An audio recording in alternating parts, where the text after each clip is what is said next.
Hari ini aku mau ngambil MBG, terus lanjut mau pergi ke pasar karena mau belanja. Di tempat kalian sudah ada MBG-nya nggak, Bun? Ini MBG dari Posyandu ya, Bun. Jadi balita di sini juga dapat. Bukan hanya anak sekolah aja, tapi di sini balita, bumil dan busui juga dapat. Tapi sebelum lanjut, selamat datang di video sederhana mama anak dua yang tinggal di rumah papan sederhana di desa.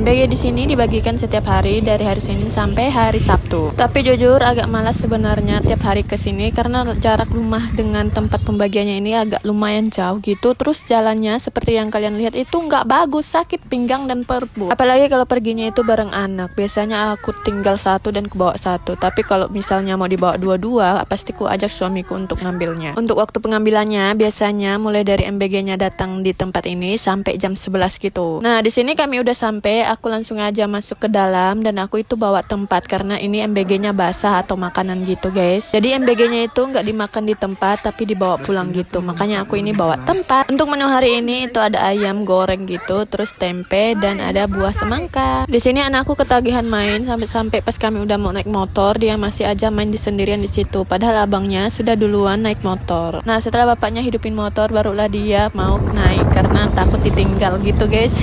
Setelah ngambil MBG ini kami lanjut mau ke pasar karena aku mau belanja beberapa bahan yang masih kurang di rumah. Nah, jarak antara pasar dengan rumahku itu lumayan jauh juga, sekitar 45 menitan gitu, guys. Makanya aku jarang ke sini. Terus kalaupun mau ke sini harus benar-benar sesuai dengan jadwal seperti kayak mingguan aja gitu biar sekalian belanja. Di sini tuh ada 3 jenis pasar. Pasar pertama itu di hari Kamis dan pasar kedua itu hari Minggu, tetapi ada juga pasar pagi. Dia itu buka sampai jam 5 sore. Tapi entah kenapa dipanggil pasar pagi karena mungkin pas ramenya itu pagi-pagi gitu ya. Kalau udah sore udah sedikit. Tapi pasar paginya itu buka setiap hari, guys. Nah, di sini itu hari Senin. Jadi kami ini di pasar pagi. Kalau kemarin Minggu kami nggak sempat karena habis ibadah itu agak gerimis, jadi nggak bisa ke pasar. Nah, pas belanja tadi nggak kurekam semuanya. Sebenarnya aku ada juga beli sayur, cuman yang kerekam cuman beli ikan asin sama udang halus dan beli telur juga. Terus beli juga jajan untuk anak-anak. Nah, ini kami udah mau pulang, tapi sebelum pulang kami singgah dulu di tempat potong ayam karena kami mau beli ayam. Kaget banget, ini ayamnya harganya udah turun, Bon, udah 23.000 per kilo. Kalau kemarin itu 35-an atau harga di 30-an gitu.